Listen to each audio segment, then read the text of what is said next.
qu'on était tous ensemble, que leur c'était riche, ou qu'il y a plusieurs personnes qui ont pu dire, puis de ce qu'ils avaient, entre le pour et le contre, entre les bons et les mauvais, mais pour tout le monde, alors eux qui sortent de là avec un très bon enrichissement. Voilà. C'est la première de Kayak Tour sur le thème « Comment rebondir en temps de crise ». Eh bien, j'ai le plaisir de vous présenter ma ville natale, Marrakech, et c'est là où on va démarrer. Et je vous invite à suivre en tout cas cet événement qui va vous donner peut-être des ingrédients en temps difficile, comment rebondir. Donc il y aura un échange avec des entrepreneurs, chacun va raconter un peu ses astuces. Alors pourquoi ce thème? Parce que Kayak a traversé des crises en 32 ans. On a réussi à rebondir, c'est ce qui nous a permis effectivement d'être encore là.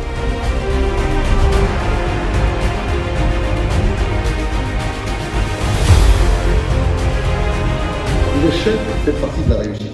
Moi, j'ai toujours considéré les crises, les problématiques comme un challenge ludique.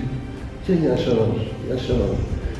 Si je réussis ça, je vais être encore plus fort. C'est génial. En fait, quand j'ai un problème, je dis, c'est génial, il y a un problème, c'est magnifique. On va le régler. Donc, il faut être positif comme ça.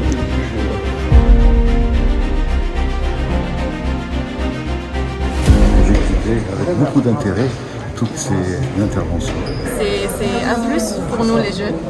Nous, dans la profession des chiffres, on a plus tendance à être dans la technicité, alors que cette rencontre dans une optique entrepreneuriale et une vision d'un publicitaire.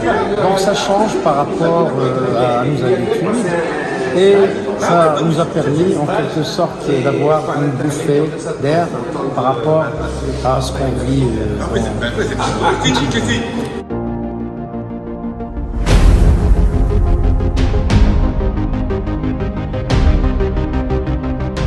suis très content d'être présent avec mon professeur Walidi Habib parce que j'avais une relation avec son frère que j'oublierai jamais, Najib, qui restera tracé dans mon cœur.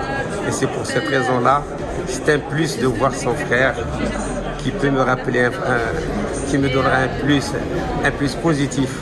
Je suis vraiment ravi du déroulement du débat, des échanges. C'était très riche.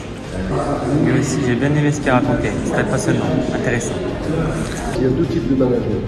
Vous avez le patron qui se prend pour la grande poupée et donc qui embauche des petites. Voilà.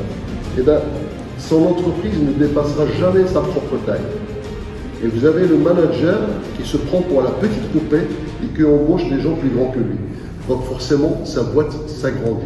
Parce qu'aujourd'hui, il faut toujours trouver des autres axes.